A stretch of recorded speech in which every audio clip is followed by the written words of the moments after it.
Oke guys, welcome back to Daily Charting with Toshi, di mana kita akan daily chart your favorite cryptocurrencies. Oke, dalam 24 jam terakhir, cryptocurrency market lanjut lagi rally sebesar 5,11%. Dengan total market cap mencapai di 1,19 triliun US dollars. Dengan sekarang Bitcoin dominance meningkat lagi sebesar 0,32% dalam 24 jam terakhir, dengan total dominance mencapai 49,62 dan volume itu meningkat sebesar 35,35%. Untuk Bitcoin, kita bisa lihat ada peningkatan lagi sebesar 5,62% dalam 24 jam terakhir, dan sekarang trading di angka $30 lebih 321 USD ya. Selama 7 hari ke belakang ini merupakan peningkatan sebesar 21,07%. Buat lo yang sudah dengerin gua mengenai bull support band, ini mungkin sedikit merinding ya, gue juga merinding nih karena terakhir kali bull support band berhasil mantul itu peningkatan kurang lebih 20%-an juga. Gue juga kaget jujurnya ya, karena secara pantulan si bull support band-nya itu nggak sebagus yang sebelumnya ya, tapi lagi-lagi maybe that's it ya. Mungkin itu secara TA-nya. Kalau secara fundamentalnya gue udah jelasin secara detail kemarin apa saja news-news yang baru saja terjadi di dunia kripto. Buat lo yang kelewat bisa check it out ya. Untuk Ethereum dia peningkatan lebih besar daripada Bitcoin pada hari ini di 6,19% dan sekarang kembali ke angka 1920. Ya, kebayang buat lo yang sudah akumulasi di tempat-tempat yang kita bahas ya, saat dia drop bahkan sampai ke 1600-an. Untuk BNB, dia ada peningkatan sebesar 1,5% dan sekarang trading di angka 255,34. Untuk XRP ada peningkatan sebesar 4,54%. Sekarang trading di angka 51 sen. Lalu untuk Cardano peningkatan sebesar 6,87 ya, lagi-lagi meningkat dengan signifikan dan sekarang kembali ke angka 30 sen. Lalu untuk Dogecoin ada peningkatan sebesar 7,94. Lalu untuk Solana ada peningkatan sebesar 4,75%. Dan juga Tron ada peningkatan sebesar 3,44%. Jadi kita bisa lihat pada ini overall meningkat.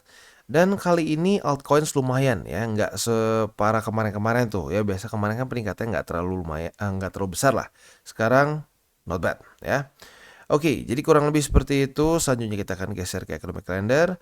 Tetapi sebelum kita masuk ke situ, kita akan dengar dulu pesan-pesan dari sponsor kita pada hari ini. Oke, today's video is brought to you by Bybit, di mana kita bisa trade berbagai macam cryptocurrency aset dengan cara yang berbeda-beda.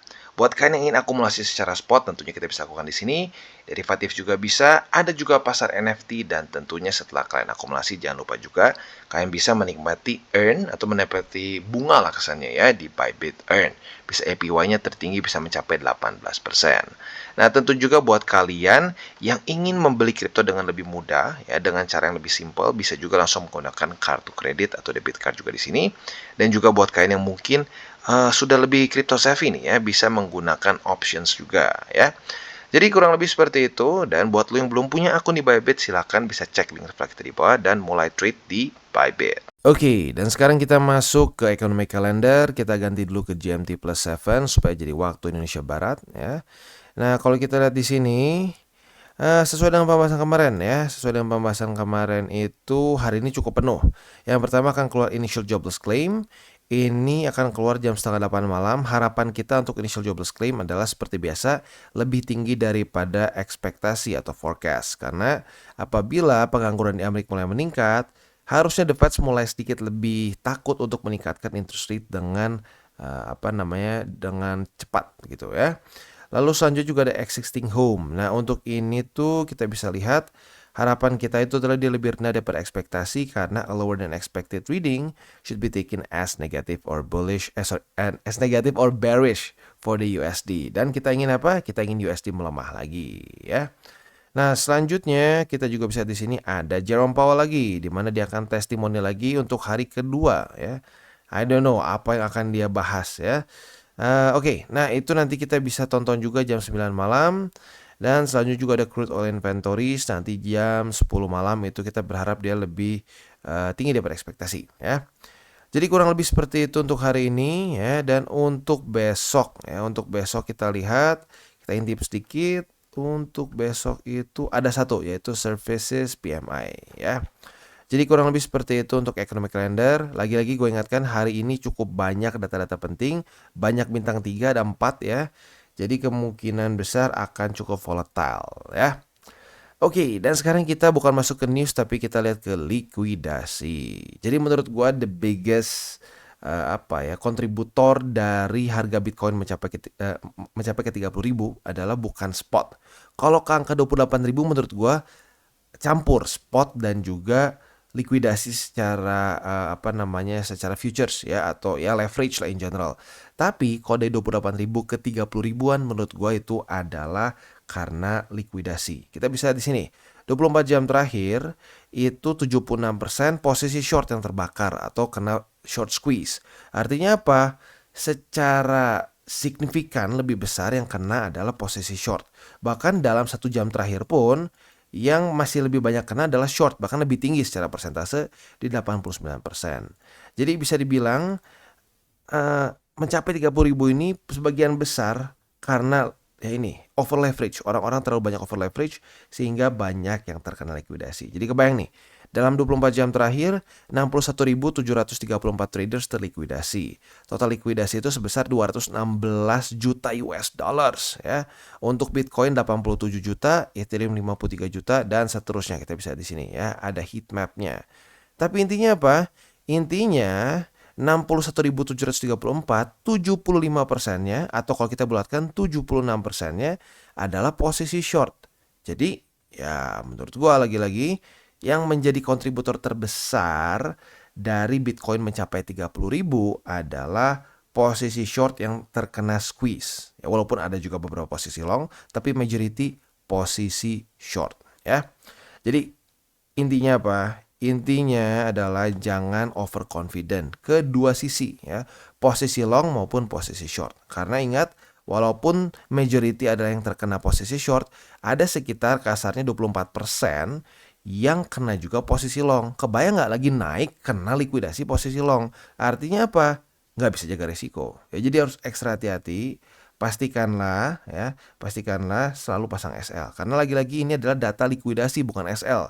Artinya yang kena ini otomatis tertutup posisinya atau posisinya bangkrut ya. Jadi please ingat aturan kedua, jangan over leverage ya. Oke, nah sekarang kita akan geser ke newsnya, atau bukan news ya, sorry, ini analisa ya. Analisa yang kemarin kita lanjutin lagi ya. Jadi target kita atau resisten kita kemarin adalah jelas di 28.000. Awalnya gue pikir akan ke-reject dulu di situ karena kondisi bukan bull support band, tapi kondisi Bollinger Band-nya itu sangat overbought. Tetapi satu hal yang mungkin gue sedikit sedikit slip adalah ini. Ternyata banyak leverage yang udah terlalu besar gitu. Akhirnya kena short squeeze massal gitu. Jadi akhirnya secara TA-nya walaupun sudah sangat overbought di sini ya dia nggak peduli dan lanjut lagi ke atas, lagi-lagi karena bensinnya ini ya, posisi short yang terkena squeeze. Nah jadi untuk sekarang arguably mungkin yang menjadi next target adalah di daerah sini nih ya, 30.400-an mungkin ya, dimana kemarin sudah mulai sedikit reject juga. Hari ini kayaknya udah yang kedua kali ya, nanti kita lihat lebih detailnya di belakang. Oke, jadi sekarang kita akan masuk ke TA kita ya. Kita akan lihat secara, nah di sini benar ya, 30.400. Ini struktur yang terbentuk di April pertengahan di sini ya. Jadi kebayang kita udah balik lagi ke posisi di sini. Nggak kerasa ya. Di sini mulai ada drama ya, drama Binance, drama lain-lain, drama Coinbase, drama SEC lah gue kasih namanya ya. Buat orang-orang yang mungkin yang melihat ini pure dari fundamental, seringkali banyak yang mengatakan ini adalah manipulasi dari SEC. Ya, sejujurnya gue juga bukannya nggak setuju. Menurut gue benar juga, karena lagi-lagi aneh banget timingnya ya. SEC menyerang Coinbase, menyerang Binance, yang nggak jelas ya. Untuk Coinbase sendiri dia bahkan menyerang balik. Basically bilang SEC ini mengenforce kita untuk melakukan rule yang mereka belum ciptakan ya. Dan untuk Binance ya kita tahu dia ke court, dia diminta bukti oleh judge-nya, tidak ada bukti sampai judge-nya bilang kita nggak bisa nge-freeze aset Binance US karena nggak ada bukti gitu. Jadi ya lagi-lagi seperti dibuat-buat gitu ya kasus Coinbase dengan Binance. Seperti ingin membukakan pintu untuk IDX market. Ya happy sih pam, gua dapat posisi di bawah sini banyak ya. Well, tapi ya yang gue tetap nggak suka itu adalah manipulasi dari Gary Genslernya. Jelas-jelas seperti terlihat manipulasi ya. Walaupun dalam tanda kutip ya gue sedikit happy juga gue akumulasi di bawah sini. Ya. Tapi semoga aja Amrik nih ya, exchange di Amrik yang mungkin dikerjain terus, moga-moga mulai berpikir untuk lebih ke Asia. Karena kita tahu di Asia sekarang mulai lebih terbuka dengan kripto, which is good ya. Oke, kita kembali ke TA. Untuk TA-nya kita bisa di sini sudah terjadi retest 1, retest 2 di 30.400 ya sebagai resisten. Jadi ya sesuai kurang lebih di sini kurang lebih sama-sama kayak di sini juga ya. Ada struktur. Nah, tinggal pertanyaannya, kita punya posisi short nggak? Kalau lu kemarin sampai subuh masih bangun, kemungkinan besar sekarang punya posisi short. Karena sudah kena retest kedua di sini ya. Nah, tapi untuk detailnya kita bahas nanti di buy limit lah ya. Tapi untuk sekarang yang menjadi PR adalah kalau bisa Bitcoin bertahan di atas dari 30.000. Itu harapan gua. Walaupun ya jujurnya kalau gua pribadi kalau sampai dia tembus lagi ke bawah sini, masuk ke Bollinger Band alias di daerah 28.800 sih ya masih oke-oke aja sih. Tapi gue berharapnya dia bisa konsolidasi di sini. Dia konsolidasi di sini, nunggu upper bandnya naik ke atas gitu. Jadi jangan jebol ke bawah, tapi nunggu di atas ini. Itu harapan gue ya. Tapi sekali lagi kalau sampai tembus ke sini, ya masih oke sih sebenarnya ya. Nah, yang menjadi ekstra penting tuh nanti weekly close dalam berapa hari lagi sih weekly close? Weekly close dalam 3 hari atau lebih tepatnya mungkin 4 hari kurang sedikit ya. Nah, di sini apabila weekly close-nya seperti ini, that's really really good. Dan yang bikin sedikit merinding adalah di sini. Gue pribadi awalnya rada-rada nggak terlalu pede gitu. Kenapa? Karena kalau kemarin kita lihat nih ya, di sini dia retest mantul langsung. Gue bilang terakhir kali dia mantul di bull support band itu rally. Di sini 20%-an, tepatnya 26%. Nah, kali ini bisa nggak? Gue udah bahas dari waktu itu. Tapi weekly close-nya nggak terlalu bagus. Nanggung gitu kayak gini ya. Jadi gue mikir, aduh kayaknya mungkin rally kayak gini susah deh. Ternyata beneran dapet ya.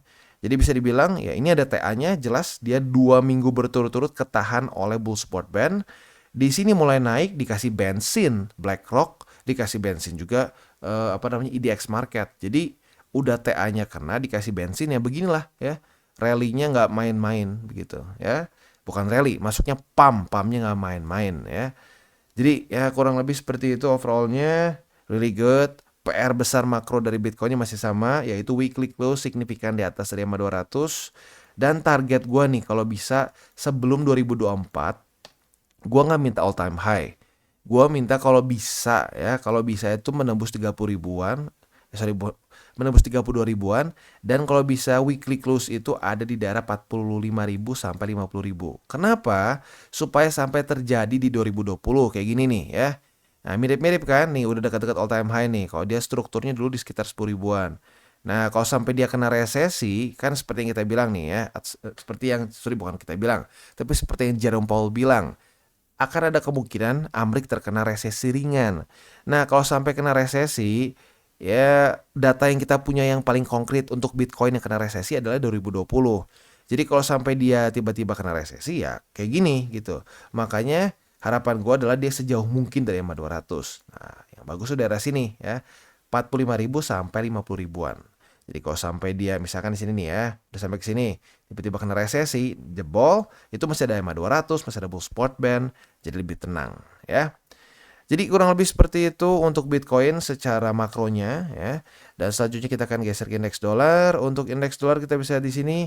Yes, sesuai harapan ya, mulai terreject oleh MA50. Retest 1, retest 2. Tapi sayangnya masih belum berhasil. Sebentar. Oke.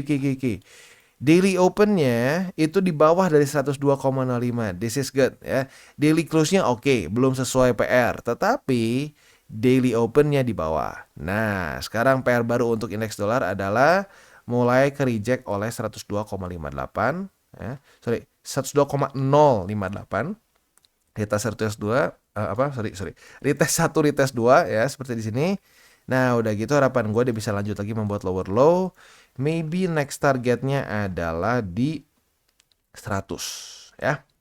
Oke, jadi kurang lebih seperti itu untuk makronya. Selanjutnya kita akan geser ke buy limit. Tetapi seperti biasa, sebelum kita masuk ke buy limit, gue akan disclaimer dulu bahwa semua konten dari Toshi Crypto Indonesia ini bukanlah financial advice. Ini semua bentuknya adalah edukasi ya. Lalu bagaimana cara untuk mendukung TCI? Ada banyak caranya. Lo bisa like our video, bisa share our video. atau juga bisa menggunakan link referral kita di bawah. Dan sebelum kita lanjut, kita akan dengar dulu pesan-pesan. Oh, sorry, udah lewat tadi ya, lupa, sorry.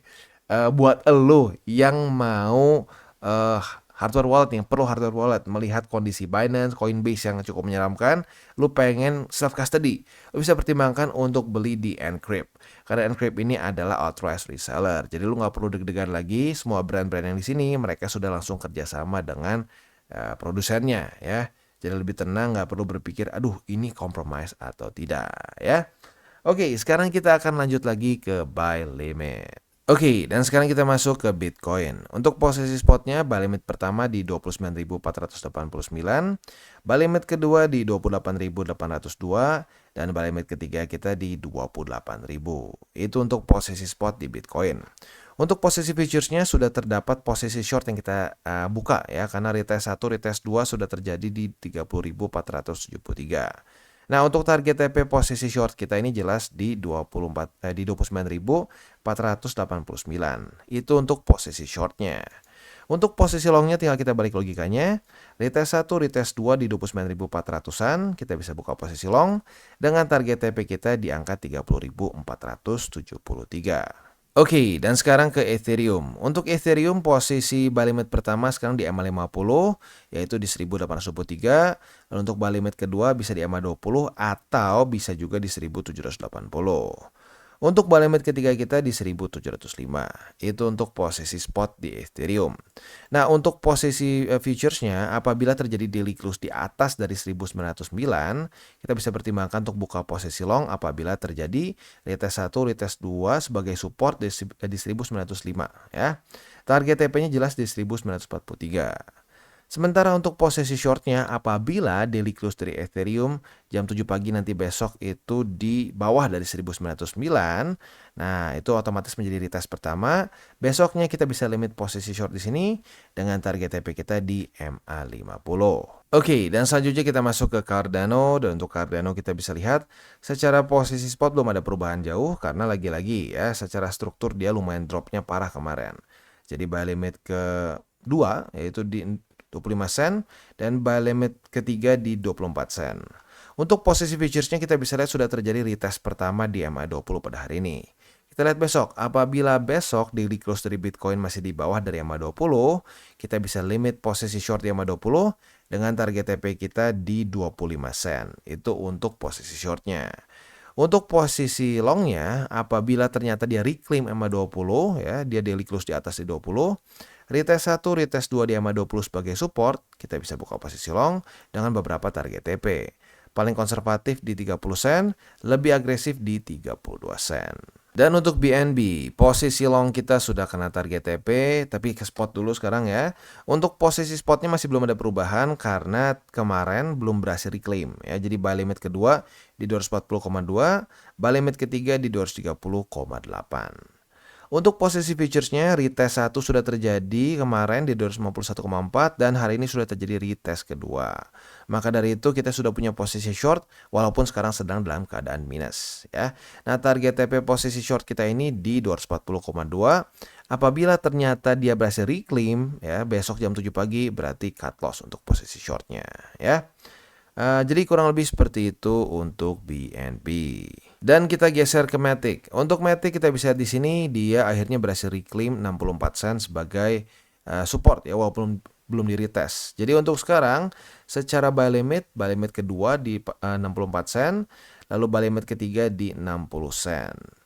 Sementara untuk posisi futuresnya kita bisa lihat hari ini sudah terjadi retest pertama di 68 sen maupun juga di EMA 20. Jadi kalau kita lihat besok dia daily close di salah satu dari struktur ini ya, kita bisa pertimbangkan untuk limit posisi short ya apabila sekali lagi di bawah dari EMA 20 atau di bawah dari 68 sen. Retest kedua bisa buka posisi short dengan target TP kita di 64 sen. Untuk posisi longnya tinggal kita balik logikanya, retest 1, retest 2 di 64 sen sebagai support, kita bisa buka posisi long dengan target TP di 68 sen. Oke guys, jadi itu adalah akhir dari segmen DCWT kita pada hari ini. Dan jangan lupa bagi kalian yang merasakan manfaat dari segmen ini, jangan lupa untuk share ke teman-teman kalian. Dan apabila lu pengen mensupport channel kita, ya TCI, jangan lupa untuk menggunakan link referral kita di bawah. Nggak wajib, ya, tetapi apabila lo menggunakan link referral kita di bawah, ada macam-macam, ya, dari Bybit, Huobi, Maxi, toko kripto, dan banyak lagi, ya. Ya, walaupun nggak wajib, tapi kalau menggunakan link referral kita, lu secara langsung membantu perkembangan dari TCI. Dan satu lagi, jangan lupa juga untuk join Telegram group kita, di mana kita bisa ngobrol-ngobrol santai mengenai dunia cryptocurrency secara dua arah. So, jangan lupa untuk like, subscribe, klik the bell icon, and see you on the next video.